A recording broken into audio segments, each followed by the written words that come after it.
doing here is giving people time to filter into the room because there's Right. not like a starting point for this. And so we can keep chatting. So DC, they moved here from DC. Yep. They had been out there for 6 years, 6 years. Actually, they spent a year in Scotland while she was getting her master's degree. So, yeah, they're back, and they have a little medium-sized dog. And yeah, I'm happy to have all my chickens back in the state. That's very good. Yeah, they are definitely, that's cool. And they'll fit right in with a dog in Denver because it seems like everybody has dogs here. I don't know if that's true. I did a trip to DC about 20 years ago, and it was an interesting experience because I came here from Denver and I was fairly naive about the world. And I got away lucky. I had nothing bad happen. So, hey, LinkedIn, we will get started in exactly 30 seconds. And thanks for bearing with us while we just give people a chance to filter into the room. So there it is. I don't have anything else to talk about. So I guess I'm just going to get started. All right. Hey, LinkedIn. I'm Mike Black, and this is the Page Black Leadership Series. We are here every Thursday. And what I do is I put together panels to talk about solutions to challenges that people or business leaders in the middle market face. And we will get started. Let me click my slide. Today, I have a great panel. First, I have Jen Thurman. She's an executive coach and a communications expert, and she runs Jen Thurman Coaching. She's an executive coach with 20 years of experience advising, consulting, and coaching senior executives. Throughout her corporate career, she specialized in planning and I got lost there, executing strategic initiatives that drove growth and transformation. Today, she's an independent executive coach and communications consultant, and she works with senior leaders in Fortune 500 companies and entrepreneurs championing world-changing ideas. We also have Rich Gettings. He's the West Coast director from Puzzle HR, which if you're not familiar with Puzzle, they're booming. They're in Denver here, and I keep hearing they are popping up everywhere here in Denver. Rich has been a leader in the area of HR outsourcing for 19 years. He's worked on both the East and West Coast. He's helped thousands of businesses nationwide in the small to medium-sized markets. And he's seen the growth of HR from its infancy to evolving to a critical part of a company's growth, culture, brand, mission, and values. Thank you, April, for sharing those. And I'll do a quick introduction of myself. My name is Mike Black. I'm the CEO and managing partner of Page Black. And I am also the janitor because that's how that rolls. And I guess I joke that I'm the least important person on this call. But let's get started with our first question today. We're talking today about hybrid. And so if you think about the world today, over the last 18 months, I'm going to just switch this up a little bit. If you think about the world today, over the last 18 months, the world has completely changed. And one of the things we've learned is we can work remotely. In fact, we were just talking before the call how some larger companies actually saw productivity go up during that period of time. And yet there is also this movement of the great resignation or the great reshuffling, depending on your perspective, and people are moving around. And one factor is people want to be able to work remotely. On the other hand, if you're a business leader, it's so much harder to measure what's going on. There are significant challenges. And so today we're going to talk about, should companies even look at remote? What should middle market companies be thinking about? So let me pull my panel in. And Rich, I know you guys deal with this quite a bit. What's your perspective on this? Yeah, going remote, we started our Puzzle HR a couple of years ago, and we started as a remote company, and we had a plan around it. So when you have a plan and roll it out, then it was just successful. We understood it. We understood roles, responsibilities. We understood how to set goals and, more importantly, hold each other accountable. Right. So then you guys have been able to do this successfully, because really, I keep hearing about you guys and how great you are, and you guys are just popping. So I'm excited to have you guys on the show. Yeah. What's your thought for a middle market company that doesn't have your expertise, other than to hire you to help you figure this out? That's sort of in jest, but really, what's your suggestion to them if that's a challenge for them? They don't feel confident in taking that on. Should they do this? Yeah, a hybrid is here. It's here to stay. And the one thing I'm telling whoever I talk to, whether it be clients, whether it be just somebody sitting at a restaurant or coffee shop, it's have a plan first. You can't just go hybrid or 100% virtual without a plan. and explain that why. So whether that has a plan, rolling that out, hey, we're going to go hybrid or we're going to go 100% virtual, and here's why, and here's the plan we have to go with it. So that's my experience, because when I first saw this happen 2 years ago, the companies that didn't grow and thrive were the ones that didn't have a plan. They're like, okay, we're going to go virtual. Oh, wait, my leaders have no idea how to run a team meeting, have a one-on-one meeting with an individual, how to have a critical or crucial conversation with an employee that might be going through whatever it is we're going through these last 2 years. So it's so critical to have that plan and move forward with it. And that's where leaders either thrived in the last 2 years or struggled or failed during these times. Right. And so what is, if some companies really struggle, you see this back and forth between kind of the leaders saying we're going back to being all in the office, Right. and employees are like, yeah, whatever, I'm out. And so what are they missing? What's the downside if they don't do the hybrid, if they just refuse and they say we're going fully back in person whenever we can? Yeah, well, I'd say one of the examples is depending on who the employees are. Like if I look at the younger generation entering the workforce or 5-10 years into the workforce, if you go 100% virtual, and like I said before, don't have that plan, that group of individuals or employees are begging for development, begging for leadership. Like I know when I first started my career, my first 10 years, like I had a fantastic leader that challenged me and developed me at every stage, whether it be writing an email to something as basic as that, to holding myself accountability to day-to-day tasks. So that's, again, that's my first thing, is have that plan and how you're going to do it and the why. Okay. Jen, what do you think? I think that hybrid is here. As Rich said, there's just no going back from it. I mean, I harken back to the days when Yahoo tried to force everybody back into the office and how well that went over. And here we are on the opposite end of the spectrum. The leaders in organizations that I'm talking to, to be honest, they're searching for their own relevance in many ways, right? Who am I in this online hybrid environment, and how do I become most effective in a new way? But I think that the question that Rich asked, which is why, is really important to understand before you start to sort of roll out the what, right? How we work together. So I think that the questions you need to ask yourself are why, and why for hybrid. People have had a taste of what this looks like. They've had a taste of not commuting. They've had a taste of how productive they can be. They've had a taste of really honestly understanding how their own productive rhythms throughout the day are better supported in an environment that's not, continually, meetinged out, right?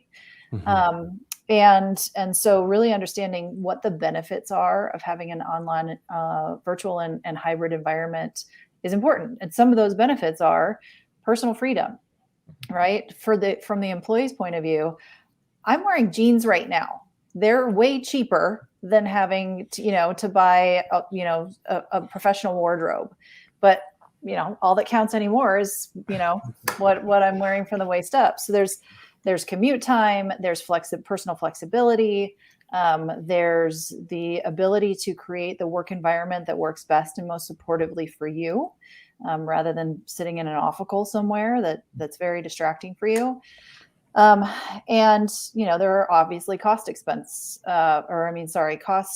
reductions that happen in some hybrid environments. So understanding that from an employee's point of view is important. Understanding it from the management point of view is another piece of the why. We need to meet people where they're at. And we're still paying them. So there's a contract, and I think that, that why is really important. Then the second question then is who, right? Who gets to be hybrid? Who should be in more often? Who needs to be, having more care and feeding? Those are all really important questions to start asking as you make the plan. As Rich said, you have to have the plan. You have to have the team norms. So Fair. I read an article, I think it was last month, where it was probably in the Wall Street Journal, where they were talking about how younger workers really don't want to be hybrid, they don't want to be remote, and it's because it cuts them out on the networking aspect of building the relationships that they need to build to grow their career. If they don't get the leadership or the support and the coaching that they need to succeed in their position. I'm just going to we've got a little bit of extra time, and I'm going to throw this at both of you. If you're a leader and you're used to leading in person, and then you're now feeling less relevant, then you're less capable of coaching, because if you're not confident, you can't coach. That's just my opinion, that's how that works, world. If I'm wrong, email me and tell me. And so then you've got people that have this thirst for coaching. How in this kind of more remote world, how do you handle that, Rich? Yeah, coaching, and that's why some of this younger audience or workforce wants to be part and have that hybrid role, to be part of that office. And leaders need their employees to be in front of them sometimes, whether it be 1 or 2 weeks. We're still trying to figure out the magic number. But managers or leaders or supervisors, I think there's a distinct difference between, like we mentioned, supervisors and leaders. Like we're identifying, there's a lot of supervisors out there, and those are the people that are struggling. When we transition them to real leaders, then you are driving success. Then you're in front of those employees, whether it be, even if it's once or twice a week, being in front of an individual and seeing their reactions, seeing their day-to-day tasks, then you can manage them to, hey, this is what I'm seeing today in person. I need to develop you on these specific things, where you might not get that from a virtual stage. Plus then the creativity. People are a lot more creative. We're a lot more open to conversation, where if we're doing it virtually constantly, I'm on a call for half an hour, then I'm jumping on to the next call, and I'm checking my phone, I'm checking a pop-up. As a leader, I can't be as productive. And then that's struggling with the employees. And that's why a lot of these employees are leaving. I mean, it's just one of the things. They're not getting developed. They're not getting leadership. I think getting into the whole, employees also right now more than ever want a culture. They want a brand to get behind. They want values. And it's a struggle to get that when you're 100% virtually. You could do it, but it's definitely a struggle to bring out that culture, to do employee engagement things, to do events. And that's why I think some of the, and it doesn't have to be the younger employees out there. It could be anyone. I've been in the workforce for a while now, and I know I would love to go and do networking groups these days and networking events, because I want to socialize. I want to sit down with somebody. I want to talk to them. I want that creativity. So I think there is going to be that hybrid. And then when you are virtual for 2-3 days, whatever that is, that's where getting back to that leadership is. How do you make people as productive as possible? Jen said it. You're still an employee. You still have the contract to do your job, but how do you hold people accountable to that? And then it could be it could get to just holding people to goals, personally and business goals, aligning those two, and then driving it forward to be productive. All right, Jim, what are your thoughts? So on the how, I think I was actually thinking about this morning. I used to work for a large telecom company, and the vision back then, because we had this glut of dark fiber that we were trying to figure out how we were ever going to use up. And the CEO at the time said that presence was going to, be the wave of the future, right? And I think what we're dealing with right now is an online virtual platform that is not simulating presence. Just in the very fact that when I talk on a call, if I'm talking, then the other end of the call is muted. There's just no actual organic back and forth. And that presence, I think, is a lot of what Rich is talking about. It's how to be creative. It's how to understand. It's how to really feel the energy and the nonverbals of what goes on around you. It's all that soft skill effectiveness in leadership. And so, yes, being in person is the ideal, but it's no longer sort of the norm. And so how do we start to simulate or bring more rich presence to our online interactions? Because one of the dangers of this is the people that do have access to being present are going to be favored, not necessarily because they're, the more talented or more dedicated, but because they are present. And there's a relevance that happens in that presence. And so I think that the how to lead in this environment is going to be really onerous on the leader, which is you're going to have to find new ways of connecting. You're going to have to find new ways of trying to enrich the discussion over these little tiny Zoom screens that we're all looking at all the time. And then one final little tidbit is turn off your own screen, stop staring at yourself. It's exhausting. This is a factor that I don't think anybody has really understood the psychological implications of. But when I'm sitting there talking to somebody and trying to be engaged with them, and all I can do is say, "Oh my gosh, my hair is out of place over here," we're not present. So that's just one little tip that I have. I love your tip. Actually, Google Meet does a better job than Zoom in that way because they actually make it a really tiny thing in the corner, and then it takes over the screen. My tip is first make sure your collar's not up. And I say that from personal experience. So one of my secret superpowers is running really good meetings. That's partly what I'm honestly just running a conversation here. And that's what I run some networking groups, and we do this with a hybrid model. So some people are not as comfortable with, or they're too far out. And so they come in and we essentially zoom in. And then some people are there in person, and it is a real challenge. And there's a couple of things that come up, and I don't know if we have solutions, but this is what I'm seeing because I've really done a lot. I've run probably 100 of these now. One of the challenges is that the people in person will have those organic conversations you were just talking about. And it's really hard to participate if you're not in person, one, because they're talking so quickly and there's a couple going on. You have no idea what's being said because you can't hear. You're constrained to kind of that one person talks environment, and they're not. And so that creates that environment where they can have that impression. They can, there's potential for them to grow. On the other hand, I run the meetings virtually. And so I don't see their face when they want to make a comment. And therefore they get passed over because I'm virtual. And that's frustrating for them. And so it is truly a challenge. Our solution audience was that we have two facilitators now. I run the virtual side, and I run it from a virtual side, but I also have somebody in person who kind of pokes or raises their hand or messages me, says, "Hey, this person wants to say something," or "We need to talk about this." And we co-facilitate now because I get to catch the things that are happening and make sure that the people that are virtual are involved, and the person in person makes sure that we're not missing the people that are there in person. So that's my, brilliant. Yeah. Well, it only took me 100 hours to figure that out. So, but for those of us who do have that facilitation superpower, I'm caught flat-footed sometimes because it literally is just an intake of breath from somebody in the room that you notice, oh, you're not bought in, right? Which we don't have in this environment. So this is brilliant to have the live and the virtual facilitators. So the truth is that I didn't even know I was missing people. That somebody had to go, "Hey, Mike, just so you know, we should talk about this and let's figure out how to solve this because you're not seeing that people want to talk." And it wasn't from you're terrible. It was just "Hey, this is just not working quite right. How do we improve?" So that was So there it is.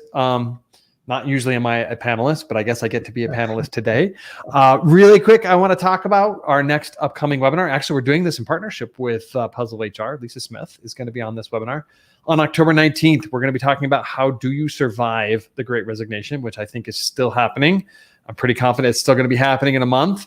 And then in the end, how do you come out stronger? And we have 3 experts. We have a leadership expert who's going to come in and talk about business culture. We have an HR expert who is at Puzzle HR, and she's going to come in and talk about great HR practices to make sure you have the right engagement. And then finally, I will be speaking and I will talk about how you can leverage your brand and how you deal with that and to attract and recruit and retain the right employees. But let's move into our next question. So maybe companies are still struggling with this. They haven't had the 100 hours of meetings that I've had where we're doing this kind of dual piece. How do they get started? And here I'm looking for baby steps. I think it's really easy when you're on a panel and you can go, well, here's your 5 things to get started. And I'm stuck at 1.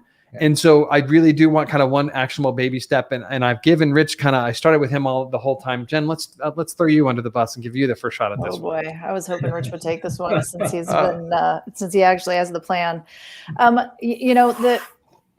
At the risk of surveying your employees, I really think you just need to understand what your employees are looking for, what their context is, right? And I would say that if online, virtual, hybrid is going to be a part of your future, which I think for the majority of all companies it will be, having a set of team norms and standards, right? Here's what's acceptable, here's what's not. And I was on a call with a client today with their HR team, and my cat came up and sat on the back, and everybody oohed and awed over the cat. We just need to understand that that's going to be part of life right now. But there should be, as with any other team kind of behavior, agreements with each other. Okay, so if you feel like you're not being heard, raise your hand on the Zoom call or pop it into the chat and say shut up, or whatever it is that is going to be that sort of those team behaviors that we want to hold ourselves responsible for. It's easier to do in person because you can see when somebody crosses their arms and sits back. You can see when somebody leans forward. It's harder to do, as Mike said, on the virtual screen. So I would say the first thing to do is really sort of establish the working behaviors and the expectations of each other in a virtual environment. Love that answer. I'm going to jump on and say, I love what you really said there to me is you talked about how acknowledge the difficulty, point out how it's difficult, and bring that awareness, because not everybody gets that. It's not that I don't like you. It's that I didn't see you. Yeah. Right. Of course I like you. Wouldn't be in this group if I didn't like you. I run it. So, but really I think that's a big thing is raise the awareness of this is a real challenge. And then have ongoing conversations, not even just let's make it every 6 weeks. We stop for 30 minutes and how are we doing as a team? Awesome. Yes. Right. Let's have it. Love it. Yeah. Authentic leadership. I have been accused of that. I deny that assertion all the time. Rich, what are your thoughts on this? Yeah. It's my first advice always is have a plan, step back, put together a plan, get feedback on it. Everyone should always have mentors, whether it be in-house, outside. Have that plan and roll that plan out and have the why around it. So you explain to it. But then the other part is what I like about hybrid and why leadership is so important is, everybody's personality, everybody has a different personality, right? Everybody's driven by something different. Somebody might be driven by, I need to be around people. I need to thrive that way. Somebody may thrive being virtual 90% of the time or whatever. So understanding who your people are and what's going to drive them, certain companies are doing it really well because they understand who their people are because they care. One thing, right? That's that authentic leadership. They truly care about their employees, so they get to understand what drives them, what's important to them. Can they be more effective virtually 90% of the time versus, I think Jen said it perfectly, taking a car, traveling an hour to the office, jumping on a subway, whatever it is, wherever you are people productive there? Are people going to the office constantly and just spending a lot of time procrastinating, things like that? So it's just understanding how to set expectations, how to set goals within that. So that's really what it is. Have a plan. I keep mentioning leadership because it all starts there, right? You can't have supervisors anymore. If a company's going to thrive, you have to have real leadership, and you have people that are going to want to follow those leaders. That's where people are going to work harder. Yeah. So I had 2 comments and one's gone. So there's a meme out there that I want to get your thoughts on this, because you've talked a couple of times about this idea of leadership versus supervisor. Yep. And there's this meme out there that I actually really dislike. That's the kind of leader versus manager mentality. Yep. And certainly that happens. And no leader should be taking credit for their team's work, other than if it's as a team, you take the credit, right? But there's a lot of things on that manager. They kind of make managers evil. And a lot of the things that are on that manager list are things that leaders have to do, even though they don't want to do them. Yep. So that's why I like, now I've had this little rant about why I don't like that meme. Sorry, world, I just don't. But Rich, tell me, when you're talking leadership versus supervisor, what does that mean from your perspective? Because I think people probably are going to that meme, and I don't know if that's right or wrong. Yeah, it's really tough. And that's where the manager or supervisor fails, because they don't know how to, I think you were just saying, they don't know how to hold their people accountable. And it just becomes slaps on the wrist. The employee doesn't understand the why you're coming down on them, or you might be driving them the wrong way. So again, getting back to the personality profile, or getting buy-in from those employees. So here's expectations, here's non-negotiables, here's how they align with your goals, right? Yes, that's my goals. That's what I want to get to. So if I manage you to those goals and lead you to those goals to hit those, or even thrive past that, and if you're not doing it on a day-to-day basis, how do you want me to hold you accountable? Yeah. So Rich, what you're really talking about is taking expectations that are a recipe for disappointment and turning them into powerful agreements. Right. And that's the difference, is you can put out a list of expectations as a supervisor and then dock people when they don't do it. Or you can sit with them and say, here's the expectation. Let's talk about what the contract is.